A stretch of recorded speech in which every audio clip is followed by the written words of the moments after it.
Who spent a quarter century behind bars for a murder he was wrongfully convicted of has now been ordered to repay more than $1 million to the state. It is part of a Court of Appeals decision after a separate lawsuit paid him more than $7 million. This is a story I have been following for years. Back in 2017, our cameras were rolling as Desmond Ricks learned he would be released from prison. And today I talked with his former attorney and a state lawmaker in response to this latest move by judges. For roughly 25 years, Desmond Ricks was an inmate in state prison where he always maintained his innocence for the crime of murder. And then in 2017, a judge ordering his release, finding he had been wrongfully convicted. Ricks was among those who received $50,000 a year for every year of incarceration under the state's Wrongful Imprisonment Compensation Act, also known as WICA.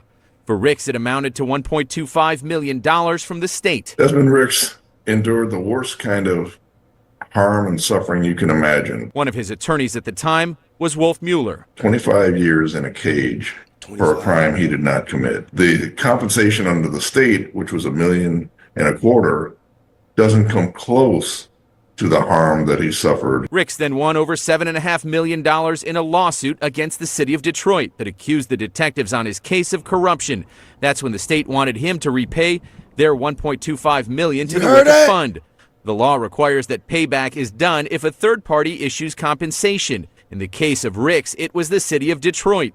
Ricks sued to keep the WICA money, but the state court said he could not keep it. This was a bipartisan bill. State Senator Joe Bellino from Monroe says the matter is more involved than simply paying out WICA funds to those wrongfully convicted and moving on. To be specific, after the state's fund ran low years ago, he says it's been even more critical to get money returned in the event Ricks and others also wrongfully convicted file suits against municipalities and police agencies and win. There's no way in the world I would vote to let someone get that money and then get $7.5 million or whatever this person got in a law settlement.